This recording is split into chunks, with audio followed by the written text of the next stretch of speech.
Hello, my name is Sarah Ayler and I am with Softflex Company. Today I'm going to show you a variation on this necklace which I made on a Facebook Live video.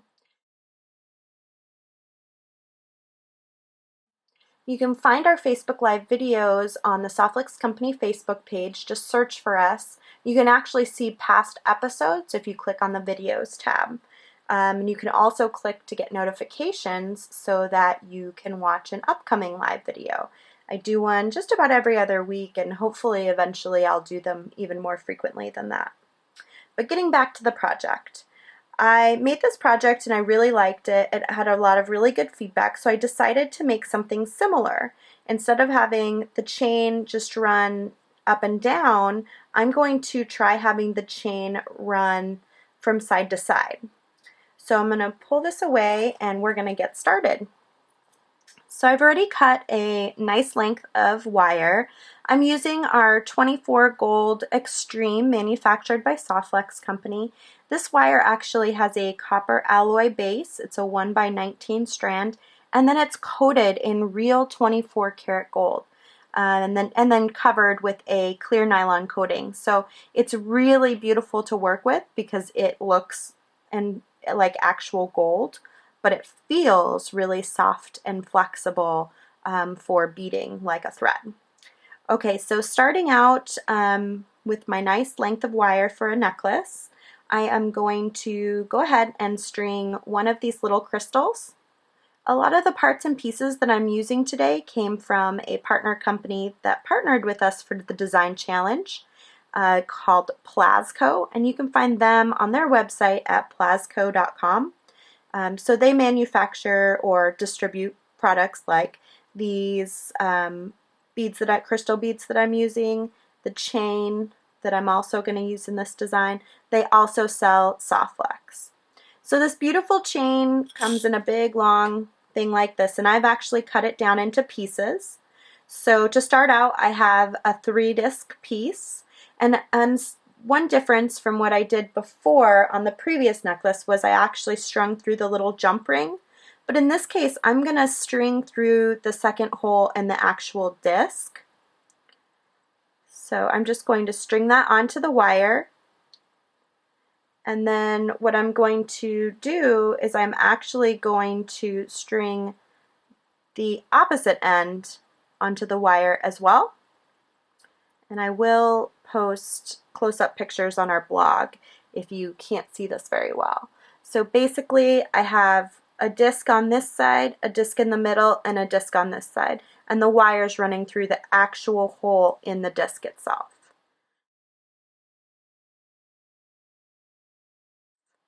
Now I'm going to string a crystal on either end again.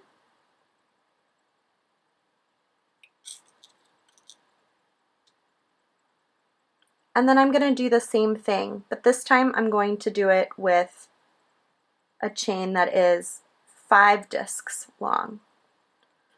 So I'm going to string right through the end on this one, let it fall to the center, and then I'm going to string through the end on the other side as well. And you'll see I'm starting to build layers of chain like so.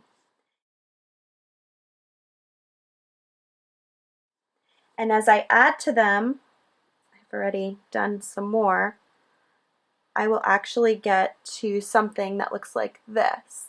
So it's going to have many different layers. I think the longest layer is actually 15 discs long.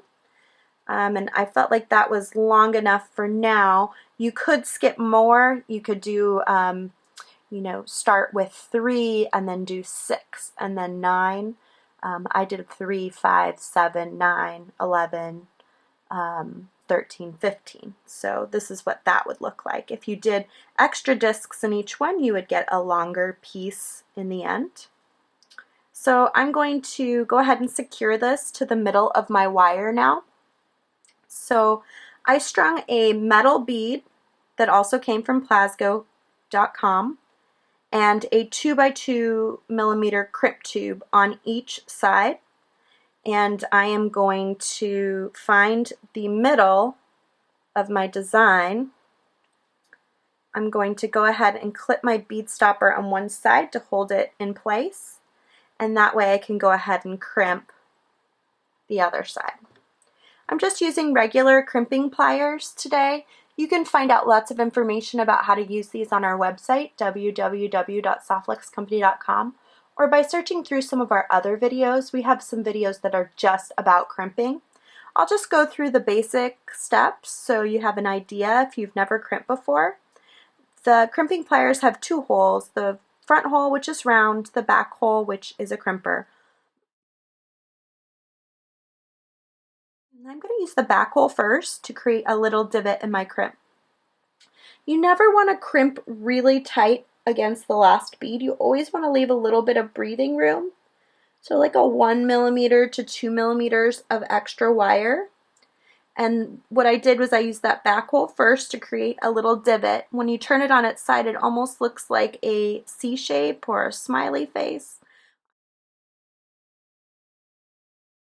I'm going to turn it on its side into the front rounder, and then I'm going to round it in again. And I like to go around it a few times, just tightening it down and cinching that metal into the nylon coating of the wire. And that's what's going to hold it in place. Now, to finish this side, I would like to use a crimp cover, which is like an open-faced bead that slips over the top of the crimp. I used a 2 by 2 millimeter crimp tube, a soft flex tube, so very thick, very strong tube.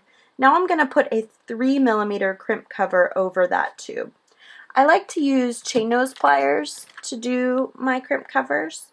Some folks really like to use their crimping pliers, but I just prefer the control I have with chain nose. So I'm slipping that crimp cover over the top of the crimp tube, and then I'm just going to close down this bead, and I like to actually kind of pinch the ends together so that it really closes down over that crimp. And then it will look like it's just a little 2 millimeter bead. So next I'm going to do that on the other side. Same deal. I am going to use the crimpers in the same way. Again, I don't want to crimp right up against that last bead. Leave just a little bit of space. And then finish crimping. And go around a couple times to make sure it's all nice and tight. And if you would like to see more close-up pictures or instructions, please do stop by our website. We have lots of good information on crimping. There are very few things in jewelry making, especially with our wire, that are more important than crimping, because crimping often does hold your whole design together. So you want to make sure that you're using good quality products for crimping, but also that you're doing it correctly. The biggest mistake that I see when people have problems with crimping is they're using way too much force. It makes a lot of sense that you want to secure it, so you want to really pinch it down, but unfortunately those little metal beads can be very sensitive to too much force, and you could end up doing some damage to the crimp tube or to the wire, so you want to be real careful. Okay, so last but not least, to make a necklace, we need to add our closure so that we can clip it around our neck. So a real quick and easy way to do this, and let me go ahead and do my neck measurement to make sure this is the right length that I want it to be. Okay, so I know I want it to be about this length here. So I'm going to go ahead and crimp my first side. Again, using one of those 2 by 2 crimp tubes, I'm going to string the crimp tube, string the clasp, and then go back into the crimp tube.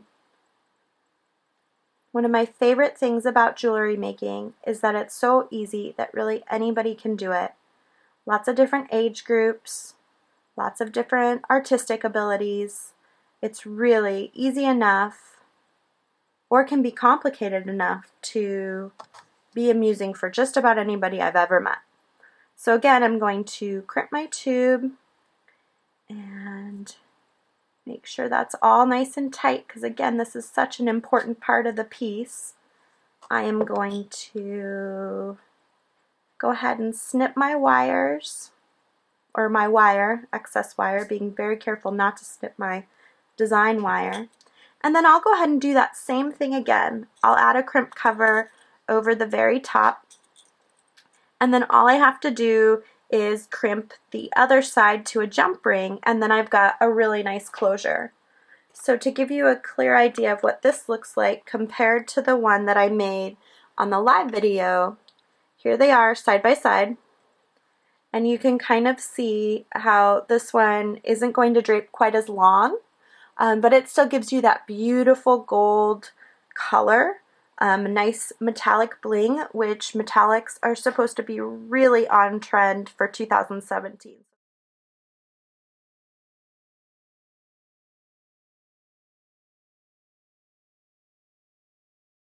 This is a great necklace to start out the year with, because I'm sure you'll wear it quite a bit over the course of the year, perusing those beautiful metallic colors.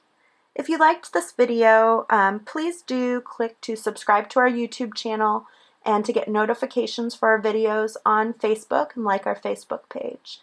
We put out content almost every single week, videos and projects and all sorts of things that we want to inspire you to make jewelry with.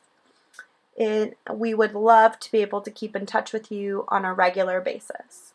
And please do visit our website, www.softlickscompany.com. And if you like the chain and the beads and some of those other things, please do visit Plazko.com as well. And they do sell Softlicks beading wire, so that's a great place to pick up your beading wire too.